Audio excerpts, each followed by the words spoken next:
Bismillahirrahmanirrahim. Assalamualaikum warahmatullahi wabarakatuh. Ke bawah Duli Yang Maha Mulia Paduka Seri Baginda Sultan Haji Hassan Al-Bolkiah Muizzaddin Wad Daulah Ibni Almarhum Sultan Haji Omar Ali Saifuddin Saadul Khariwaddin Sultan dan Yang di-Pertuan Negara Brunei Darussalam telah berkenan menghantar titah-titah putusan takziah kepada Tuan Yang Terutama Nguyen Phu Trong, Setiausaha Agung Parti Komunis Vietnam, Presiden Republik Sosialis Vietnam.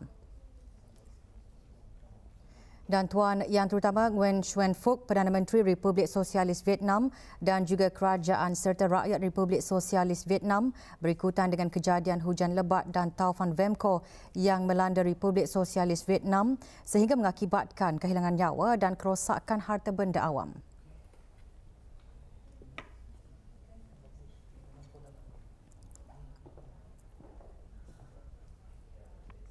Duli Yang Teramat Mulia Paduka Seri Pengiran Muda Mahkota Pengiran Muda Dr. Haji Al-Muhtadi Billah Ibni Kebawah Duli Yang Maha Mulia Paduka Seri Baginda Sultan Haji Hassan Al-Bolkiah Muizzaddin Wad Daulah Menteri Kanan di Jabatan Perdana Menteri bersabda menekankan Institut Tahfiz Al-Quran Sultan Haji Hassan Al-Bolkiah dan juga Kementerian Hal Ehwal Agama perlu secara berterusan mengadakan dan memperbanyakkan lagi rancangan atau program penggalak bagi mengasuh serta meningkatkan kemahiran membaca dan menghafaz Al-Quran sama ada bagi peringkat bawah dan juga menyasarkannya kepada peringkat atas.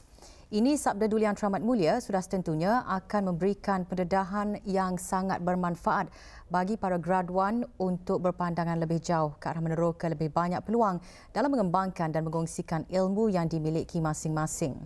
Bersabda pada Majlis Haflul Takharuj Institut Tahfiz Al-Quran Sultan Haji Hassan Al-Bolkiah kali ke-8, Duli Yang Teramat Mulia juga melahirkan harapan agar segala apa yang telah dipelajari sepanjang tempoh pengajian akan terus dikembangkan, disebarkan dan dipraktikkan agar manfaatnya dinikmati bersama masyarakat awam, lebih-lebih lagi dalam azam dan hasrat Paduka Ayahanda Duli Yang Teramat Mulia untuk melahirkan generasi celik Al-Quran yang serba-serbi celik.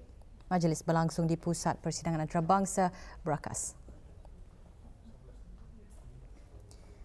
Keberangkatan Duli Yang Teramat Mulia dijunjung oleh Yang Berhormat Pihin Udana Khatib Datuk Paduka Seri Setia Ustaz Haji Awang Badaruddin bin Pengarah Datuk Paduka Haji Awang Osman Menteri Hal Ehwal Agama, Pengiran Datuk Seri Paduka Haji Bahrum bin Pengiran Haji Bahar Timbalan Menteri Hal Ehwal Agama selaku pengerusi Lembaga Institut Tahfiz Al-Quran Sultan Haji Hassan Al-Bolkiah serta ahli-ahli jawatan kuasa tertinggi dan jawatan kuasa kerja Haflul Takharuj ke-8 Institut Tahfiz Al-Quran Sultan Haji Hassan Al-Bolkiah. Berangkat sama, Duli Yang Teramat Mulia Paduka Seri Pengiran Muda Abdul Malik Ibni Kebawah Duli Yang Maha Mulia Paduka Seri Baginda Sultan Haji Hassan Al-Bolkiah Muizzaddin Wad Daulah.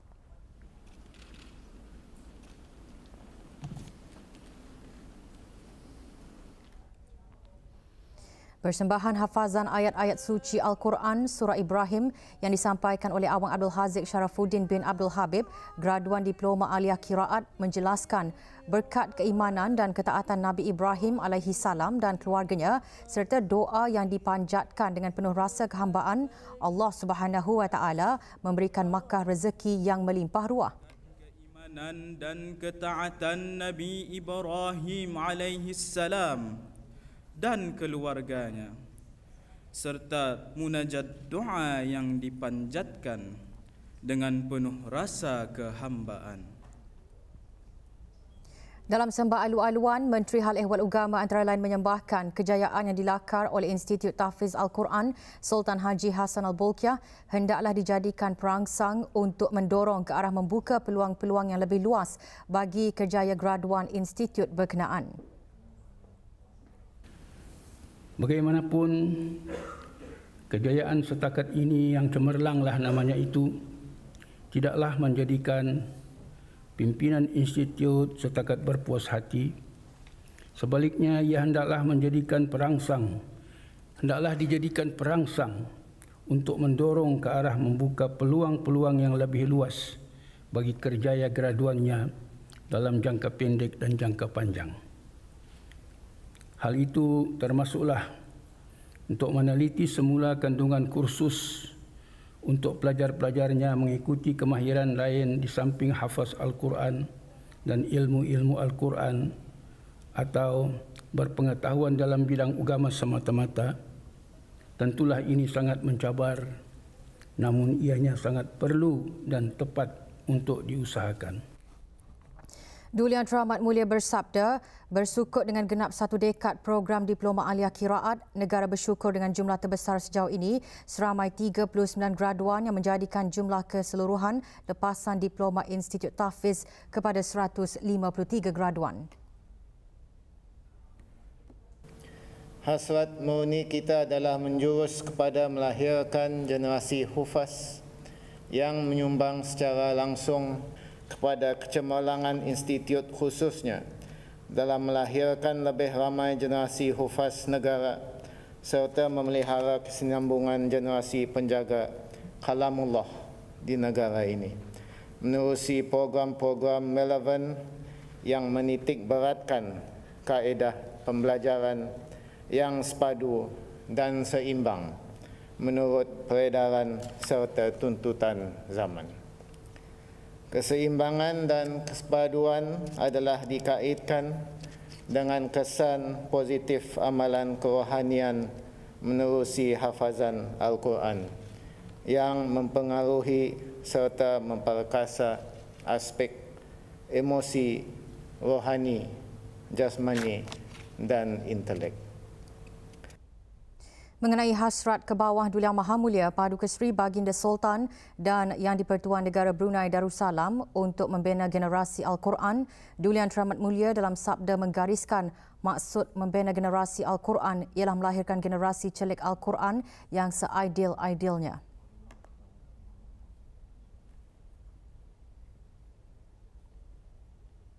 Oleh yang demikian adalah diharapkan juga agar segala apa yang telah dipelajari di sepanjang tempoh mengikuti program Diploma Aliyah Qiraat ini akan terus dapat dikembangkan, disebarkan dan bahkan terus dipraktikkan agar manfaat ilmu tersebut dinikmati bersama masyarakat awam. Lebih-lebih lagi di dalam azam dan hasrat Paduka Ayanda untuk membina generasi Al-Quran sempena Majlis Musabakah Membaca Al-Quran bahagian Dewasa Peringkat Akhir Kebangsaan bagi tahun 1436 Hijrah. Apakah yang dimaksudkan dengan membina generasi Al-Quran itu? Maksudnya ialah melahirkan generasi celik Al-Quran yang serba-serbi celik. Celik dalam makna pandai membaca dan selepas pandai membaca dikehendaki juga jika boleh untuk menjadi pakar dalam semua bidang ilmu yang berkaitan dengan Al-Quran. Inilah maksud membina generasi Al-Quran yang seideal-idealnya. Duli Yang Teramat Mulia juga bersabda mengenai titah Paduka Ayahanda Duli Yang Teramat Mulia yang menzahirkan keazaman kukuh untuk melihat negara Brunei Darussalam menjadi sebuah negara zikir dan baldatun thayyibatun wa rabbun ghafur dalam membangun negara dan kehidupan.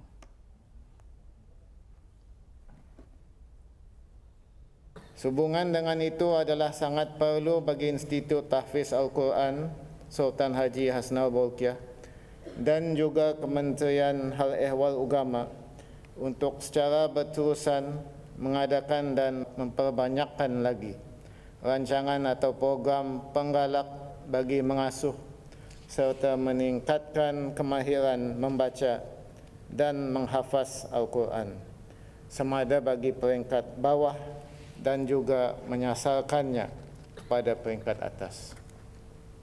Dengan rancangan atau program seumpamanya yang diatur secara tersusun, maka sudah setentunya akan memberikan pendedahan yang sangat bermanfaat bagi para graduan untuk berpandangan lebih jauh ke arah meneroka lebih banyak peluang di dalam mengembangkan dan mengongsikan ilmu yang dimiliki masing-masing. Ini tidak hanya tertumpu di dalam bidang hafazan sahaja, bahkan juga ilmu kepimpinan serta boleh saja menjadi pelopor kepada langkah-langkah dan perancangan kemajuan ilmu Al-Quran khususnya yang akan memberikan manfaat yang besar kepada masyarakat umum.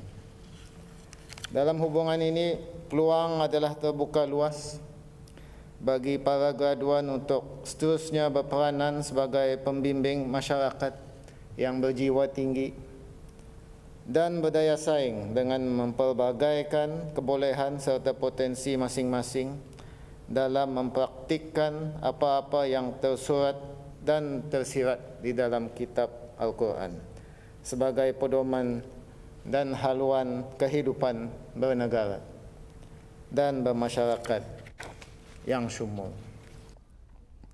Duli Yang Teramat Mulia berkenan menyempurnakan pengurniaan penganugerahan syahadah atau sijil diploma alia qiraat kepada 39 orang graduan.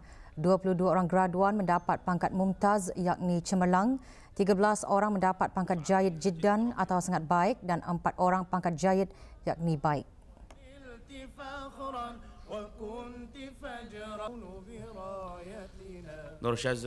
Penganugerahan Diploma Alia Qiraat Al-Quran kepada para graduan adalah sebagai pengiktirafan atas kejayaan mereka khusus dalam bidang hafazan Al-Quran dan ilmu qiraat.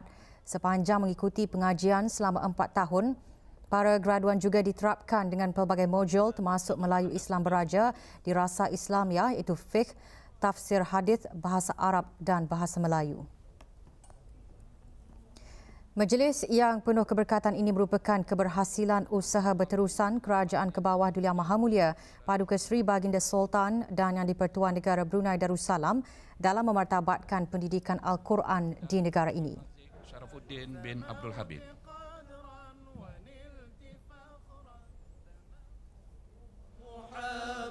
Haflul Takharuj diimarahkan dengan laungan takbir, tahmid dan selawat oleh penuntut-penuntut Institut Tahfiz Al-Quran Sultan Haji Hassan Al-Bolkiah.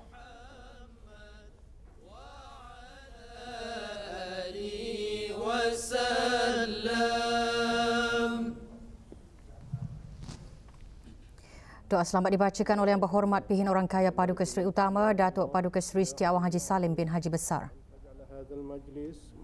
اللهم اجعل من أهل القرآن الذين هم أهلك وخاصتك يا أرحم الراحمين ربنا آتنا في الدنيا حسنة وفي الآخرة حسنة وقنا عذاب النار وصلى الله على سيدنا محمد وعلى آله وصحبه أجمعين بفضلك سبحان ربك رب العزة عما يصفون وسلام على المرسلين والحمد لله رب العالمين تقبل الله منكم.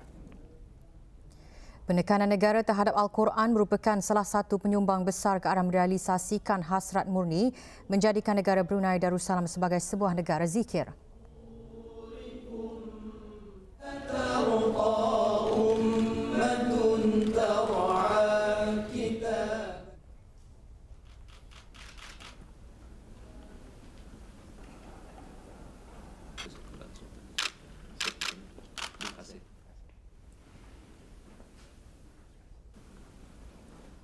Keberangkatan Duli Yang Teramat Mulia mencerminkan iltizam Duli Yang Teramat Mulia pada mendukung wawasan ke bawah Duli Yang Maha Mulia untuk memartabatkan pendidikan Al-Quran di negara Brunei Darussalam khususnya dalam bidang tahfiz Al-Quran ke tahap yang tertinggi.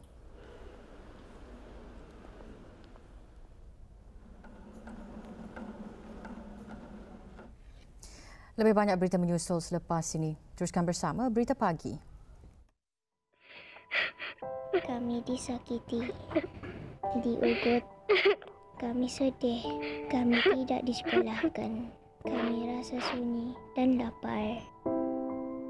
Kami kena gunakan, kami dibuli, stres, kami perlu kasih sayang, kami perlu ibu bapa kami perlu bantuan. Hello, talian anak 121. Bahlai, apa dapat kami bantu? Kami mendengar. Negara Brunei Darussalam tidak terkecuali dari berhadapan dengan berbagai bencana alam yang disebabkan oleh keadaan iklim dan cuaca yang tidak dapat dijangkakan pada masa ini dan ianya merupakan satu cabaran bagi negara. Oleh itu, salah satu cara mendekatinya ialah dengan kesiapsiagaan negara dalam membasmi risiko-risiko kejadian bencana seperti kemarau, hujan berpanjangan dan gegaran bumi. Berucap pada majlis pembukaan rasmi forum dan bengkel peranan belia dalam pengadaptasian perubahan iklim dan pengurangan risiko bencana. Yang Berhormat Pihin Orang Kaya Seri Kena, Datuk Seri Setia Dr. Haji Awang Abu Bakar bin Haji Apong, Menteri Hal Ehwal Dalam Negeri berkata, forum dan bengkel memfokuskan kepada warga belia agar mereka dapat sama-sama membincangkan peranan tindakan sebelum, selepas, semasa dan selepas kejadian bencana dengan mengambil kira pengurangan risiko bencana dan pengadaptasian perubahan iklim. Pengadaptasian perubahan iklim dan pengurangan risiko bencana CCA dan DRR adalah juga dua elemen yang telah dibincangkan dalam institusi, badan-badan dan organisasi berkaitan di peringkat global, rantau dan kebangsaan bagi membantu negara-negara dalam mengurangkan dan mengelak kesan serta impak buruk daripada pemanasan global dan perubahan iklim. Dalam hal ini, bagi rantau ASEAN, dasar-dasar berkaitan dengan CCA dan DRR diintegrasikan dan disenaraikan dalam program utama yang ketiga dalam ASEAN Agreement on Disaster Management and Emergency Response atau AADMR work program, di mana objektif ialah advancing ASEAN community that is safe, resilient to disasters and adaptive to climate change with youth and good governance at the center. Mengambil kira perkara tersebut dan komitmen kita untuk sama-sama mencapai wawasan Brunei 2035, negara kita akan sentiasa berganding bahu bagi sama-sama menangani cabaran-cabaran alam sekitar melalui mitigasi dan adaptasi perubahan iklim. Forum dan bengkel selama 2 hari ini dihadiri oleh 60 orang peserta belia terdiri daripada beberapa organisasi belia di negara ini. Juga hadir Yang Berhormat Dayang Harunisa binti Awang Haji Asyari, Ahli Majlis Mesyuarat Negara selaku pengasas bersama dan pengarah penglibatan masyarakat Green Brunei. Objektif utama forum dan bengkel adalah bagi mencapai hasrat menuju ke arah masyarakat yang berdaya tahan melalui peningkatan program kesedaran dan peningkatan kesiapsiagaan masyarakat, terutama di kalangan para belia di negara ini. Forum dan bengkel dianjurkan oleh Pusat Pengurusan Bencana Kebangsaan dengan kerjasama Sekretariat Perubahan Iklim Brunei Darussalam, Jabatan Kaji Cuaca Negara Brunei Darussalam, Jabatan Perhutanan, Jabatan Belia dan Sukan, Jabatan Bomba dan Penyelamat, Jabatan Pembangunan Masyarakat, Kementerian Kesihatan, Persatuan Bulan Sabit Merah Brunei Darussalam dan ahli penyelaras kesiapsiagaan bencana yang diiktiraf oleh Pusat Pengurusan Bencana Kebangsaan.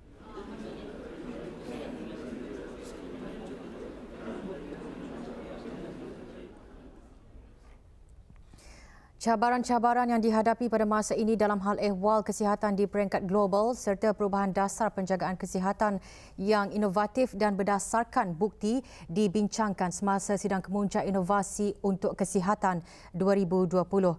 Delegasi negara Brunei Darussalam diketuai oleh Yang Berhormat Datuk Seri Setia Dr. Haji Muhammad Isham bin Haji Jaafar, Menteri Kesihatan, dan disertai oleh Dr. Haji Zulaidi bin Haji Abdul Latif, Timbalan Setiausaha Tetap Profesional Kementerian Kesihatan.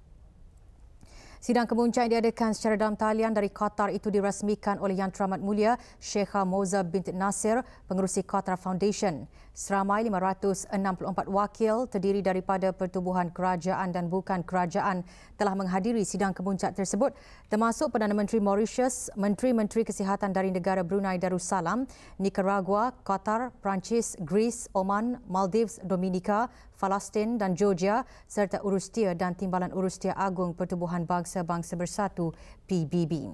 Dengan tema Satu Dunia Kesihatan Kita, sidang kemuncak merupakan forum untuk para peserta bertukar-tukar maklumat terkini melalui sesi perbincangan di antara ahli-ahli panel yang terdiri daripada pakar-pakar dari pelbagai institusi-institusi yang terkemuka di dunia. Sidang kemuncak ini juga menyediakan lebih 50 sesi meliputi pelbagai topik, antaranya berkaitan dengan isu penyakit-penyakit berjangkit seperti wabak COVID-19, penyakit-penyakit tidak berjangkit, teknologi penjagaan kesihatan dan rawatan perubatan. Sesi-sesi sidang kemuncak yang diadakan pada 15 hingga 19 November 2020 ini turut dihadiri oleh para pakar yang relevan daripada Kementerian Kesihatan bagi mempertingkatkan lagi kapasiti warga Kementerian Kesihatan dari segi inovasi dalam memberi perkhidmatan kepada rakyat dan penduduk negara Brunei Darussalam.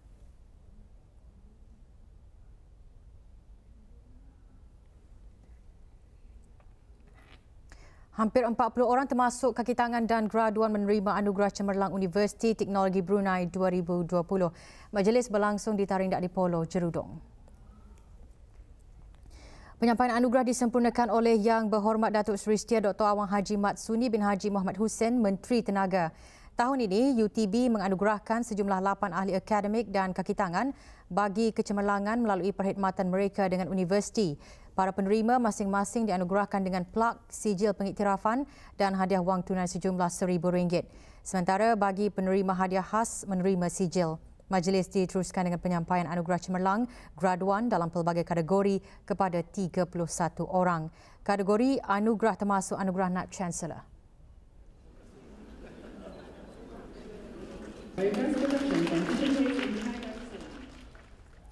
Tidak ada kes jangkitan baharu COVID-19 dicatatkan di negara Brunei Darussalam kemarin.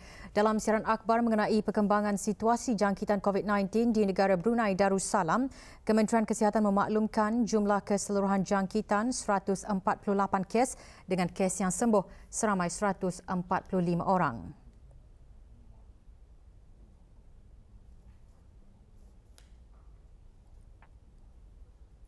Kes terakhir jangkitan tempatan COVID-19 dilaporkan pada 6 Mei 2020 iaitu 196 hari yang lalu, manakala jumlah kes import sejak kes jangkitan terakhir tempatan dilapor sebanyak 7 kes.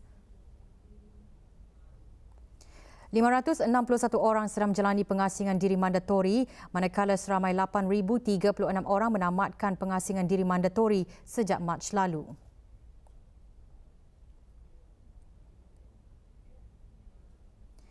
Sementara itu, 369 sampel ujian virus SARS-CoV-2 dilaksanakan menjadikan jumlah keseluruhan ujian makmal yang dijalankan sejak Januari 2020 sebanyak 74,291 ujian. Maklumat lanjut dan perkembangan terkini layari laman sesawang Kementerian Kesihatan dan talian Kesihatan 148.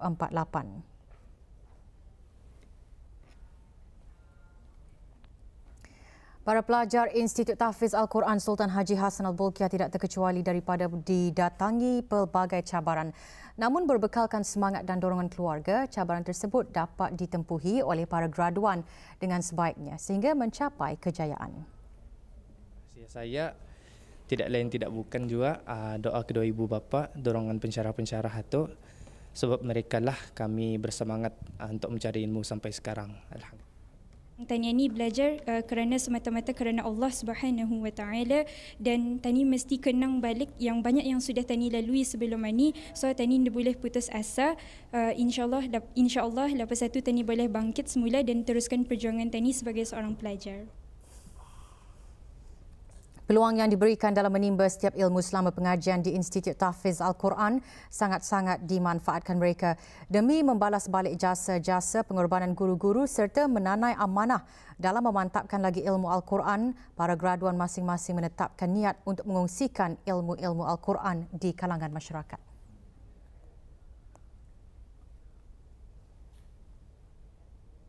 Jika ada program-program yang berkaitan dalam mendedahkan lagi ilmu qiraat ini, insyaAllah kami akan mengambil inisiatif tersebut untuk mencurahkan lagi ilmu ini kepada lapisan masyarakat Brunei Darussalam, kerana ilmu qiraat ini merupakan ilmu yang penting dalam pendidikan Al-Quran.